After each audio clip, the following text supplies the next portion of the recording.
One drop has 2,500 micrograms. So if I only need 150 micrograms, but I'm putting 2 drops in water, would be 32 times the amount that you're supposed to have in one day. I recently learned from Dr. Barry that the iodized salt that we think we're getting our iodine from doesn't actually have much iodine in it. And that realization sent me on a search to understand, where could I get some iodine? Well, I ended up finding a lot of doctors, Dr. Bright and other doctors, talking about adding iodine, and they all said like Lugol's was a great option, and that 1 or 2 drops of Lugol's was what I was hearing all over the place. 1 or 2 drops, 1 or 2 drops, and that's per day. So was I shocked when I spoke to Dr. Hampton in the video? I'll link it here. This video that we did together. In that conversation, we were talking about muscle cramps and foot cramps and like hormones and iodine and all the things. I was trying to understand. I had so many people from the community asking me, how does iodine relate, and what can we really do to help ourselves? Dr. Hampton, in the course of discussing this, said something that like stuck in my head. He said, please subscribe. When I talk to patients, I kind of tell them there's an upper safe limits of normal, and that's probably in the 500 to 1,000 range micrograms per day, but most people should not be at that level. You should really be at 150 micrograms a day, and and if it's beyond that, that's problematic. But the bottom line is, if you have too much iodine, you can actually overstimulate the thyroid, and you can get thyroid inflammation, and you can get like a hyperthyroid state. And you'll know that by being anxious, having palpitations, won't tolerate heat, the opposite of the cold, having sleep issues, weight loss issues. It can also impact people negatively who have things like Hashimoto's, which is the autoimmune thyroid condition. It can actually cause a flare for those people. And then obviously, the thyroid can fuel thyroid tissue growth. So if you have too much iodine, you can actually get thyroid nodules and things like that. When he said that, I was like confused because I was pretty sure I was getting more iodine than that. Because when I did my research way back and I found out about the salt and everything, and everyone was saying 1 or 2 drops of iodine. So this is Lugol's iodine. And in here, 1 drop has 2,500 micrograms. So if I only need 150 micrograms, but I'm putting 5,000, is 2 drops, right? In water. And by the way, can I point out, so let's back up here for a second. When I found the Lugol's and I started putting it in my water, so I started with 1 drop because it said 1 to 2, right? 1 drop after a week, didn't see any difference. So I did 2 drops, didn't see any difference. And so every week I added a drop until I started to see a difference. And it worked.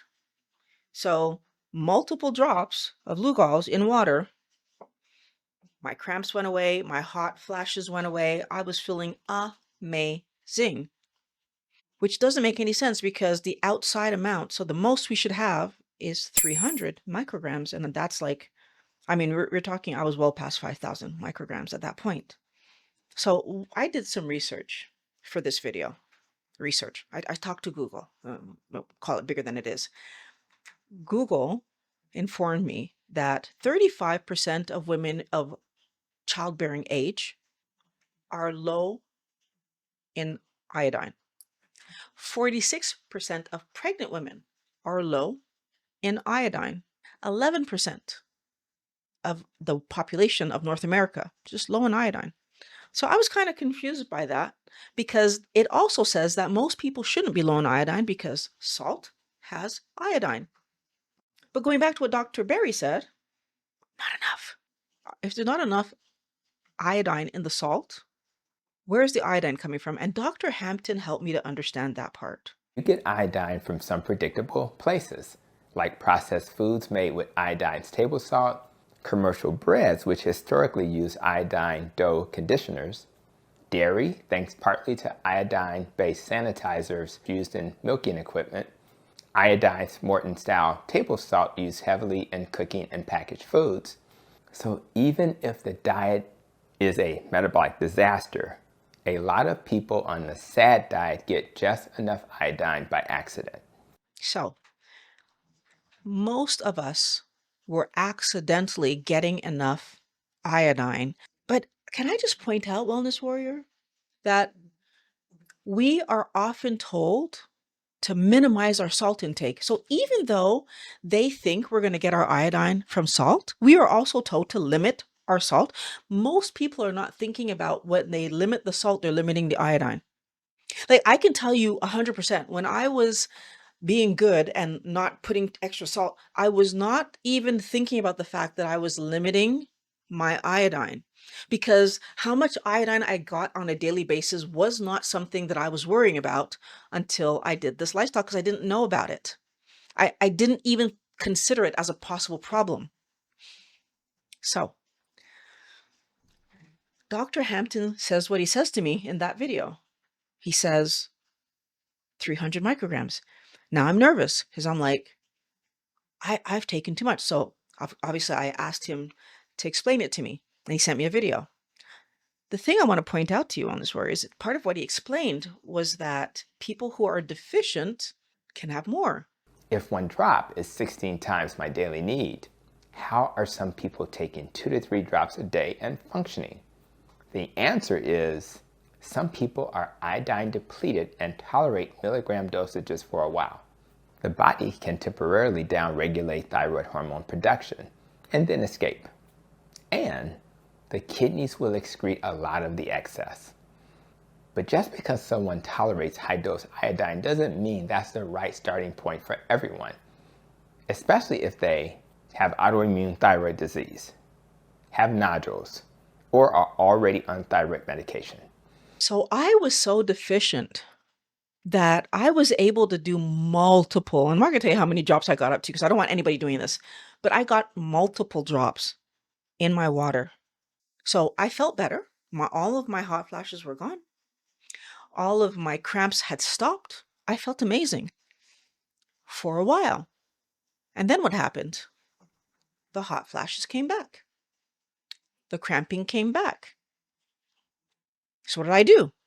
I put more drops. They went away for a little bit. Then they came back. What do you think I did?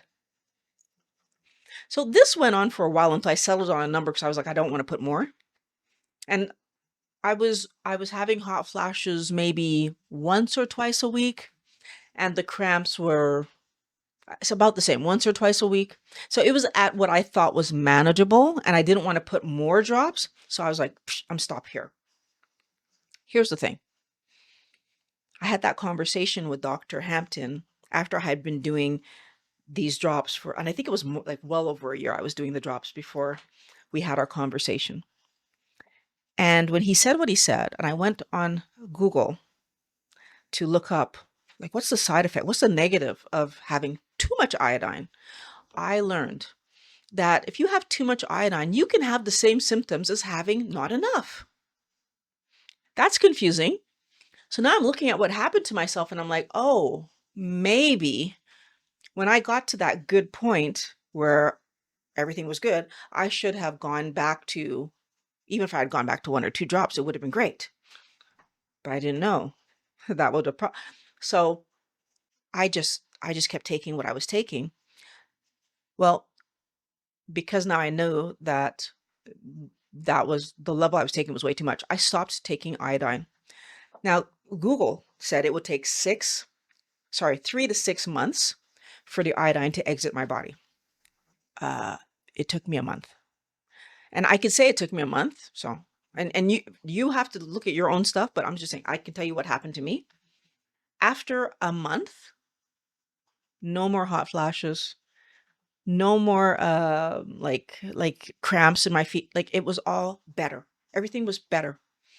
And I was able to just walk forward. So after a month, I started to slowly add some iodine back into my, I'll tell you about that in a minute. But here's the thing, Wellness Warrior. Why is it that 35 to 45% of women, depending on whether you're pregnant or not, in that childbearing age are deficient? Why is that 11% of the total population deficient? Now, contrast that with someone who goes low carb, keto, or carnivore. They cut out most processed foods. Many switch from iodized table salt to sea salt or mineral salts like Redmond's, which are great for minerals but usually not iodized. Some people also reduce or eliminate dairy, which removes another iodine source. And if they're not eating much seafood, that removes another big iodine contributor. So you end up with lots of very healthy, conscious people who've improved blood sugar, improved triglycerides, lost weight, but unintentionally dropped their iodine intake. That's why iodine is worth talking about in this community. Not because we want everyone chugging drops, but because the old accidental iodine from the SAD diet is no longer there. Now, you might not be carnivore or keto all the way, but you might have decided that you're not eating junk food anymore. So you've taken out the breads and like you might have just changed your diet enough that you diminish those garbage things enough. There's no more garbage coming in and your body is doing better. But at the same time, you are low in iodine and you don't even know it. I think that those ladies were low because, well, first of all, we all want to be thin. And everybody knows that bread and pasta, right? And all these processed wheat things make you fat. So they probably are avoiding those things. But also because they're trying to be extra healthy for pregnancy, whether they're in the pregnancy right now or preparing for pregnancy, again, probably removing a lot of that processed bread stuff.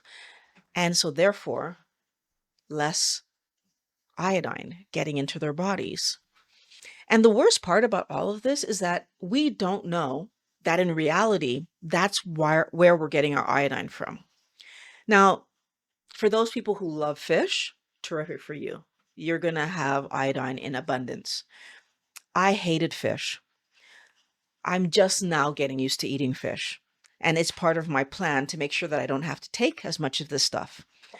But when I was doing everything I was doing before, I was not having fish. Even right now that I'm trying to get it in more, I maybe have it twice a month.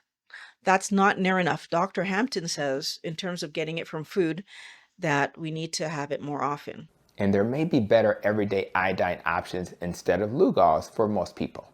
I'd rather they meet iodine needs gently and consistency in the microgram range like this. Food first, 2 to 3 servings of seafood per week, eggs, dairy if tolerated, a true iodized sea salt from a brand that clearly lists iodine content per serving, around 45 micrograms per 1/4 teaspoon. Supplement options that are microgram based, a basic multivitamin that includes 150 micrograms of iodine, or a standalone iodine supplement in the 150 to 300 microgram range. These are often labeled as potassium iodine or kelp iodine. The key is look for micrograms, not milligrams. These options match the normal daily requirement, are much easier to control, and don't require dropper math or diluting like Lugols. Now, if I can if I can work on myself and eat more seafood, I'll be taking care of that issue and it will stop being an issue. But until that time, wellness warrior, it is absolutely frustrating to me that we are scared away from taking salt when it's a source of the iodine that we need. It is absolutely frustrating to me that we are often, some people, not able to take dairy because of lactose intolerance and bloating and all kinds of things, where again, it's another source of the iodine that they need. And many people can't do eggs because it also messes with them. And most people, when they do eggs, take the yolks out. And so, and it's a source of the iodine that they need. There are many problems that we're looking at here, that our health is being guided in a bad direction. Our health is being guided towards illness. And you know what the worst part is that when we will be sick, so let's say tomorrow I'm sick and I have iodine problems, they're going to blame my keto diet, not the fact that we were not educated about the need for iodine, for example, in school. We're told we need fruits and vegetables. We are not told we need iodine, when the thing we need is iodine and those 9 essential amino acids that come from animal protein. We are not educated that those are the essentials, and salt, by the way. We are not educated that those are the essentials, and that what we don't need are fruits and vegetables. So we have it backwards. Well, not us, we don't have it backwards, but the educators have it backwards. And it leads us not knowing what to do to best protect ourselves, to best help ourselves to eat healthy every day to keep our body as the healthiest possible state. So I'm really happy that Dr. Hampton came to our community to explain this to us, because without this, I don't know that I would have the confidence to be standing here right now telling you that probably if you're still doing 1 or 2 drops of this, you are overdoing it, very likely. And, like Dr. Hampton said, you might feel good on a little more, but for how long? Like, I felt good on a lot more, but then it stopped feeling good. So I think it matters, Wellness Warrior. So I'm encouraging you to do it with food. I'm going to try to teach myself to do it with fish and have a healthier life. And obviously, I mean, I have this bottle, which you can see. I don't know if you can see that, but it's like almost full. And I have 2 other bottles because I used to go through them quite quickly. And now I'm not even barely getting through them. So I'm going to try to teach myself to eat real food, and that way I won't need these at all. And the goal is for everyone to understand the importance of this. Please, if this information reached you and it's new, share the video. Sharing this video is the best way that we can help people who might be trying to do something amazing and good for themselves. I mean, honestly, while it's where you look at this bottle, it says distilled water, 94% potassium iodide, 4% iodine. But nowhere on here does it tell you how much to take orally. So the fact that people are just telling people 2 drops in water, it seems so reasonable, even though 2 drops in water would be 32 times the amount that you're supposed to have in 1 day. That's way too much. Again, makes me cringe thinking about how much of the stuff I was having. Your best bet is with food. And share the video so that we can help people who are still putting 1 or 2 drops in their water. I want to thank Dr. Hampton for making this video so I can share it with you guys, because this is the way that we will help each other. So I share with you, you share it with other people. Let's get the message out. And if you would like to support the channel, I have new t-shirts. They're linked below. I really like these ones. It's a funny joke. You should go read it. So Violet, thanks again for asking the kind of questions that actually move the conversation forward. And to everyone watching, before you play with milligram level iodine, please talk to your clinician who may look at your thyroid labs and your whole story. I'm Dr. Tony Hampton. Protect your thyroid, protect your nest, and I'll see you in the next conversation.